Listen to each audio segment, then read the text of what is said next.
Hey everybody, it's Mage Captain Gilshanks, and welcome back to Let's Play Pokemon Platinum. In the last part, I had you guys vote on the starter Pokemon, as well as your favorite types, and my god, we got some amazing results coming from that. So first of all, I'm going to read you some of the statistics here. I actually have them up front, so I'm going to pull them up real quick.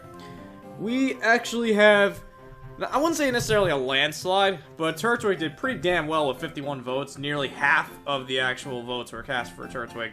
The Chimchar fans, unfortunately, didn't really make much of a dent there. They made kind of a dent, almost a quarter of the way there. And the Piplup fans, although, you know, we got 36 votes, and I was actually with you guys. I didn't count my vote towards it. My vote was, from the beginning, I decided that only my vote would count if there was actually a tie and it needed a tiebreaker. But unless that situation were to occur, my vote wouldn't even count. So, yes, so it looks like we are going to be going with Turtwig the Grass Starter.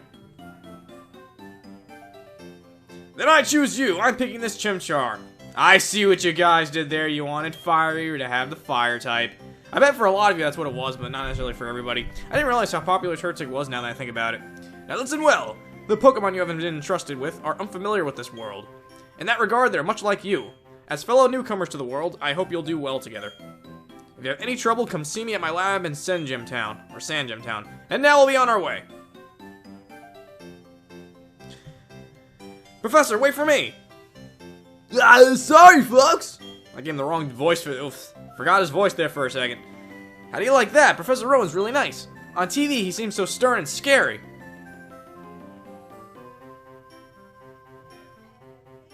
Gilshanks, we've both got Pokemon now. There's only one thing to do, right? Are you up for this? Okay, yes, we are going to have our first battle against the rival. It's a lot like first gen in the sense that the second you get the Pokemon, you're thrust right into a battle. Now, the reason why I'm not really crazy about this is because I like to give myself a little bit of a chance to grind because this battle can be quite difficult. But I've noticed that in practice, the AI tends to be very defensive, at least when you choose either Chimchar or Piplup. So let's see if that holds true here. Now, you'll notice that in the bottom screen is where you actually pick your options. For the moment, we have Tackle and Withdraw. Despite the fact that Withdraw is considered a water type, that's mainly due to the fact that, you know, it was a lot of shell-based Pokemon like Squirtle that would have this move in Gen 1. But really, it's just a defensive move, and it's basically just raises your defense, as simple as that. And Tackle, of course, is your one offensive move here.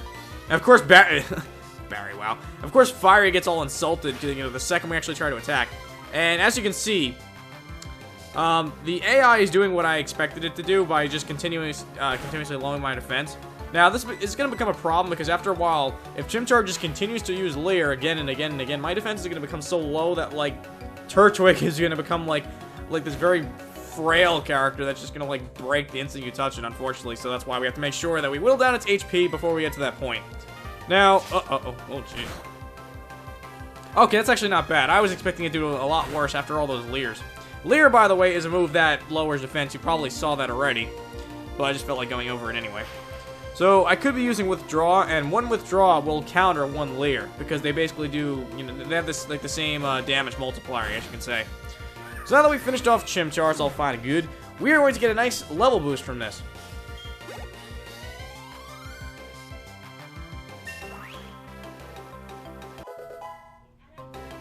Alright, so we've grown to level 6, and ugh, I don't like that. We didn't get any special attack. Why do I get the feeling that, like, I have a nature that prohibits special attack? I'll be going over what natures are shortly. But it's all fine and good. And we defeated Pokemon Trainer Fiery. What are you saying? We ended up losing? Yeah, you lose, Fiery, just like you're gonna lose Sunshine. Whew, let's go home. I'm beat after that battle. My Pokemon needs rest, too. See you, Gilshanks. Alrighty, then. So, I'm going to show you guys a quick option. I guess the game is going to automatically show that option. The cutscenes never end! What's the matter, dear? Well, that's what happened to you. You and Fiery are lucky to have met Professor Rowan. Imagine if you didn't. I wouldn't like to think about the wild Pokemon what the Pokemon might have done to you two. Gilshanks, go see Professor Rowan and thank him properly for your Pokemon. His lab is in Sandgem Town, right? Now that you have your own Pokemon, the tall grass won't be so threatening. Oh, I know. Gilshanks, put these on. Gilshanks received a pair of running shoes. Yes, at long last, we can hold the B button and actually, like, you know, not move at ridiculous turtle-like speeds.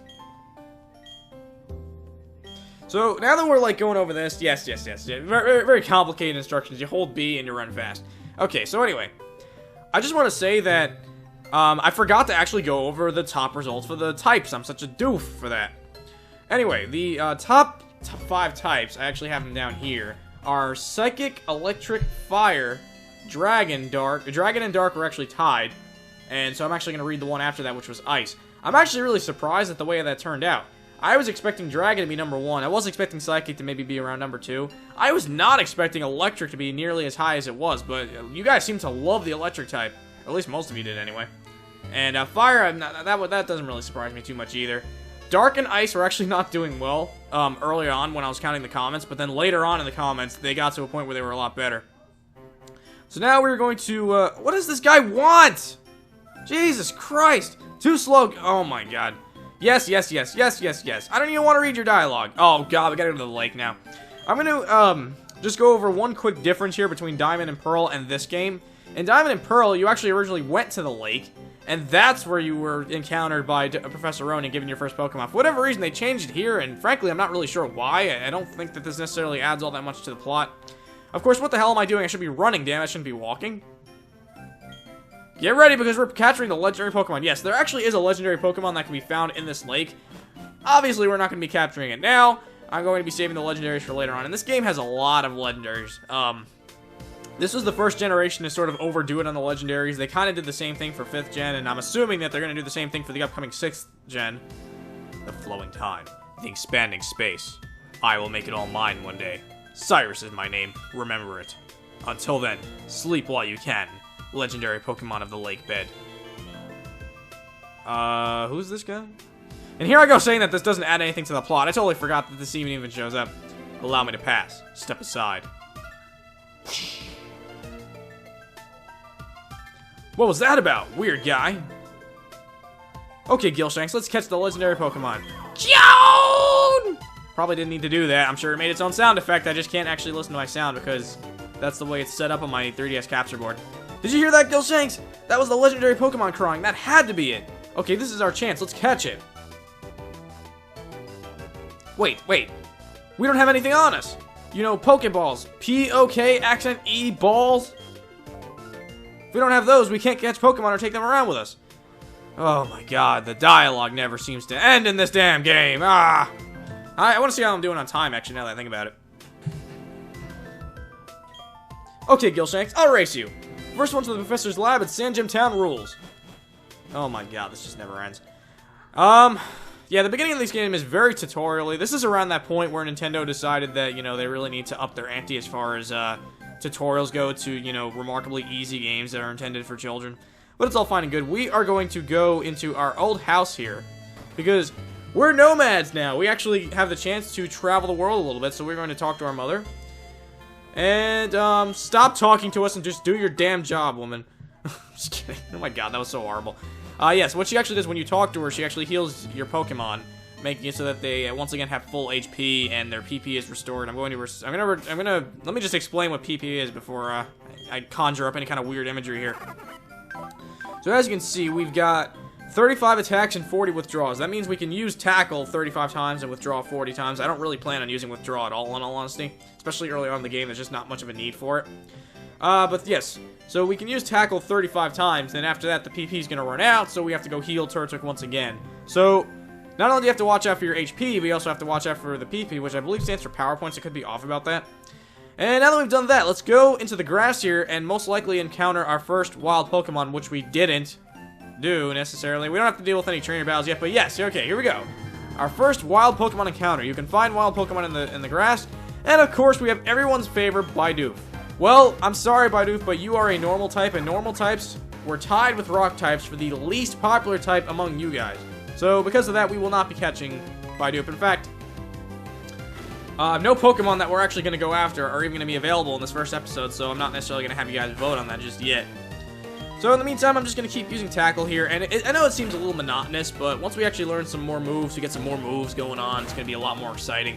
I say this as if you guys don't know Pokemon, but seeing as how many of you actually voted, I'm sure that's not necessarily the case. So it is all fine and good. As soon as we finish off this very stubborn Bidoof that's just clinging on to its life here. But yes, of course, we took care of it. And now we are done with that. This is glorious, yes. So Turtwig gains 24 experience. We are already almost at level 7. The strange thing is, when I was younger, I actually felt the need to grind with this game. I'm not really sure why, but I used to like to do it. Let's see what this person has to say. Yes, it's much like Link to the Past in the sense that you have these ledges that you can jump down, but you can't jump back up them. But it's, it's good to know. And of course, the second we get to a town, of course, we have to talk to Lucas here. I've been waiting for you. Please come with me. The professor's waiting to see you. See, this is our Pokemon research lab. It's smaller than any other lab from any other generation. We'll just go ahead and... Oh my god, I already can't stand this rival character. What the... Oh, it's you, Gilshanks. That old guy, he's not so scary so much as he's totally out there. Oh, it doesn't matter, Gilshanks. I'm out of here. See you later. What was that? Your friend always seems to be in a rush. Anyway, let's go in. Okay. Woo! I forgot how slow the start of this game was. Well, look who's here. Gilshanks, was it? Let's have a look at your Pokemon. I see. This Pokemon seems to be rather happy. And trusting you with that Turtwig, seeing how it's all in capital letters, was no mistake, it seems. Well, would you like to give it a nickname? Okay. Now, I didn't have you guys pick the nickname because A, I already thought that it kind of overloaded you with information in the last episode and gave you a ton of things to vote for already. So I didn't necessarily want to make it even more complicated. And B, I actually do have something planned out for the naming scheme. Now, seeing as how, in my previous Let's Play of Final Fantasy X, I named a lot of the Aeons after Pokemon. So, in this case, I'm actually going for something similar to that. I'm not naming them after the Aeons, but I have sort of a similar naming scheme, and some of you probably know where I'm going with this already, but for those of you who don't, I'm going to be naming these after the main antagonists of Final Fantasy games of past, because I just love delicious forced irony like that. These cutesy little adorable Pokemon, I'm going to be naming them after, like, the colossal friggin' last boss types from all these different Final Fantasy games. So yes, we are going to have Sephiroth the Turtwig. I am so friggin' nuts. I hope you guys don't hate me for this, but I just felt like doing something really goofy. When I first saw you two about to... excuse me. I had to clear my throat there. When I first saw you two about to step into the tall grass without Pokemon, I was shocked. I was astounded by these foolhardy children, but now you've astounded me in an entirely different way. Already there is a bond growing between you and that Pokemon. I feel privileged to have met you. I'm sure Turtwig feels the same way about you. That's why I'll ask you to cherish that Turtwig of yours. Boy, am I glad you're kind towards Pokemon. If you weren't, well, I didn't want to think about it. Okay, am I done now? Oh my god! Can we move on? No, but main topic. That wasn't the main topic. Allow me to properly introduce myself first. My name, as you know, is Ro, and I study Pokemon. First of all, I want you to know exactly what kinds of Pokemon live in the Sinnoh region. To do so, it is necessary to collect data using the Pokédex. This is what I wish to ask of you. I want to entrust you with this Pokédex. Will you use it to record data on all the Pokemon in Sinnoh for me? Yes. Good answer. Gilshanks obtained the Pokédex. That Pokédex is a very high-tech device. It will automatically record data on every kind of Pokemon you encounter. Gilshanks, I ask that you go everywhere and meet every kind of Pokemon in this region. I got the same kind of Pokédex as you. When you walked up Route 21 with your Pokemon, how'd you feel? I've lived for 60 years, and I don't even know what I'm having an identity crisis. I don't even know what voice to give myself right now. Even now, I get a thrill when I'm with a Pokemon. Now you should know that there are countless Pokemon in this world. That means there are just as many thrills waiting for you out there. Now go! Gilshanks, your grand adventure begins right now. It should have began an entire video ago, but seeing as how these tutorials never stop! The professor asked me to help, so I'm filling the Pokédex pages too. That makes us comrades working towards the same goal. I'll teach you stuff later, okay? That's just such a weird thing to say and then exit a room. Anyway, are we done now? Yes, thank you. God, we are done. Alright, so. Alright, I think I'm going to be ending this video soon. Oh, apparently I'm not going to be ending this video soon. Oh my god, it's like Final Fantasy X all over again.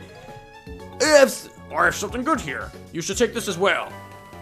TM27. Now, TMs are technical machines.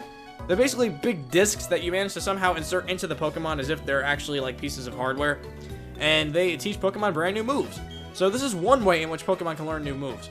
And it's recommended that you use TMs on Pokemon that aren't gonna learn that particular move automatically. So this is a technical... That is a technical machine. That one contains the move return. Using a technical machine, or TM for short, teaches a move instantly to a Pokemon.